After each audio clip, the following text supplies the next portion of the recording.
The mic for a Star Wars room show.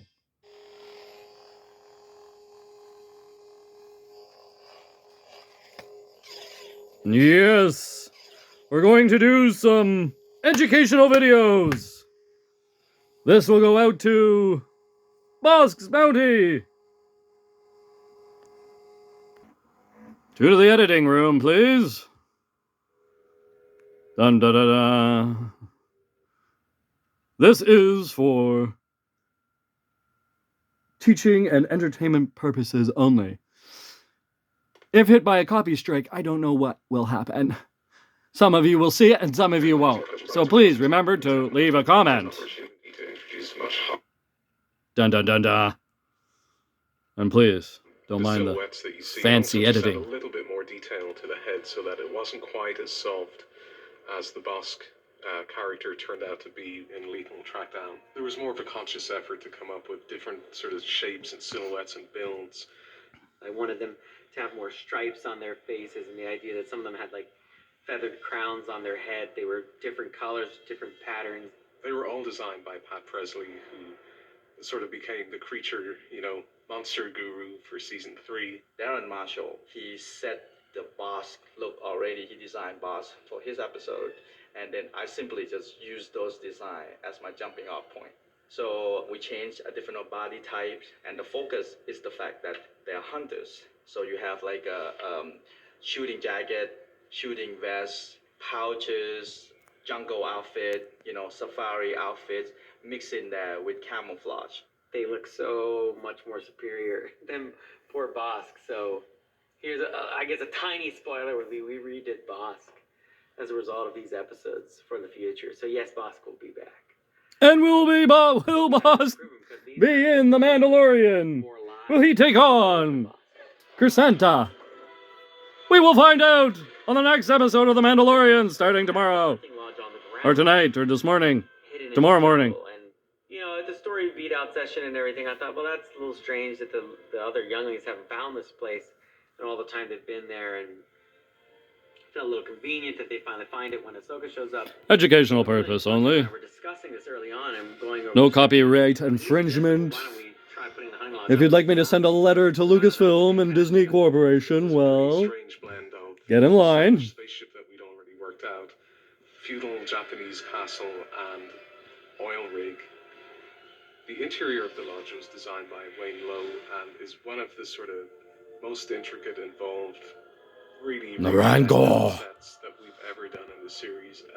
There were so many different things inside. Why didn't they just write it? I mean, you would have to check with the assets department, but I'm pretty sure there are like hundreds of things in that room if you add them all up. It's it's the Rancho Obi-Wan of Clone Wars. Oh! It's basically every animal asset that we created for the series is in there, stuffed in some form. We have a Gungan stuffed, some of the ice creatures from Trespass in there, Zilla Beast scales that are the floor to the entranceway with Zilla Beast teeth and tail spikes in the back, Jedi Padawan braids hanging in the back, a Mandalorian Crusader helmet, a Wampa skin that's draped over Garnet's throne. There are Wookiee skins hanging on the wall. We give you these ties. From Indiana Jones. And I'm sure there's more stuff than that. Yes! That's why I bought the action figure. A lot of stuff. And because of only one. In this episode, among other But I'm really looking for wanting the story to work, wanting the character arcs to work. The Covenant, huh? Is that what it is? The Covenant? And I wanted to try Actually, it's funny because I found the figure. Level, meaning that I wanted to give the audience. I have this figure. It's supposed to be Indiana Jones dressed up, huh? On a big budget feature. So when it came to the crash of the Transition slave ship, yeah, I said, "This is it. This is where I want this giant moment. This and it's going to reveal Chewbacca.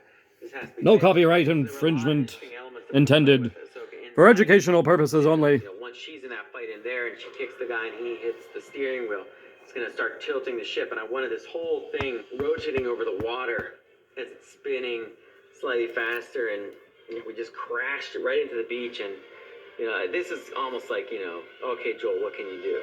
Well, I didn't want to do a typical splash here. I wanted to go back to the style of anime.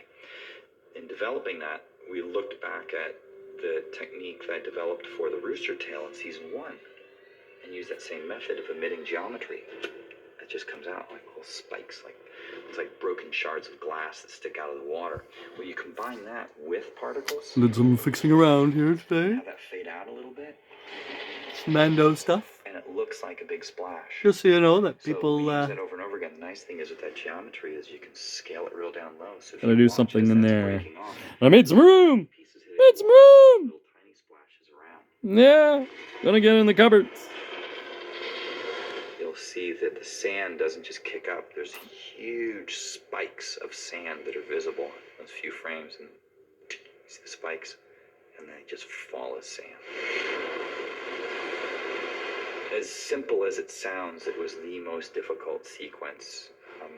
It involved the most people and the most time on the episode. And then we're going to wrap it up with sound design and Matt Wood and Dave Acord. Bib Fortuna! Because they're going to lend it all. Will Baba! Get in a big beat. I heard rumors. Spaceship Crash was, if you listen to it, it's a really complicated scene. The way we kind of go back and forth and back and forth. There was just a ton of... Remember, this is for educational purposes only. Ship No copyright intended, Disney. as it's coming apart. You get all my money. Explosions. You get lots of people's money, so stop whining about copyright. We go inside the ship, it's a totally different... I demand freeness. We live in Canada. There's all the I live in Canada. explosions. And many others do too. We've got Come on. And the ship is now spinning out of control. We crash into the water. And fair use. Fair use. That was a fun scene to cut. That was a lot of sound. Yeah. Well, I guess we won't be escaping on that ship. Well, when I set out to do this episode, I made sure that I had the time for a proper ending. This is a big moment. Ahsoka has been on her own. Anakin has been forced to let go. This scene where they reunite is important, and it cannot be short. Ahsoka! This is the moment for Ahsoka. This is the moment where she says, "It's because of you and your training that I survived, Master. Even though you weren't there, you're a part of me. You can let go of that attachment." And because of you, I did survive. These are ideas that Anakin struggles with. Stay with me. His mother, Padme, Obi-Wan. People that he cares about, even R2.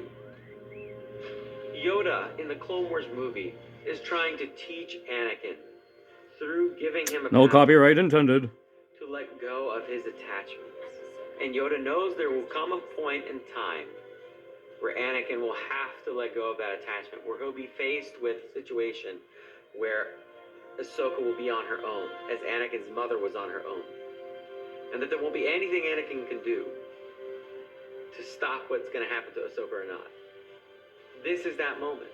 It's taken 3 seasons, but this episode arc is that moment where Anakin comes face to face with his worst fear, Ahsoka, in a situation there's nothing he can do. Ahsoka, I am so sorry.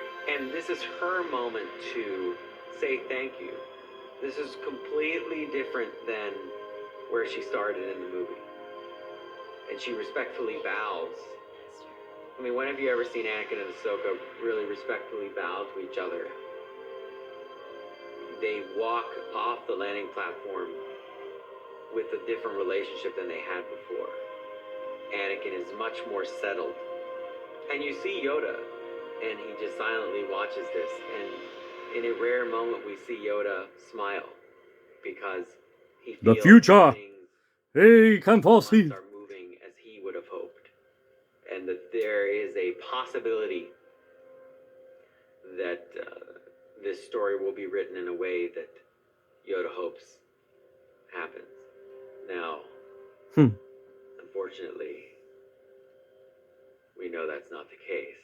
We know that Oh, Dave. Anakin, in the end, end does turn You're the does boss. become You Darth are the Vader. boss. It's gonna be exciting to the finish. I can guarantee that. Mm-hmm. It most certainly was. That was our episode of the Mike Poirier Star Wars Room Show. Please remember to subscribe, like, comment, turn on your notification bell, and don't forget to drop a comment. I might have said that already, but hey, we can chat live.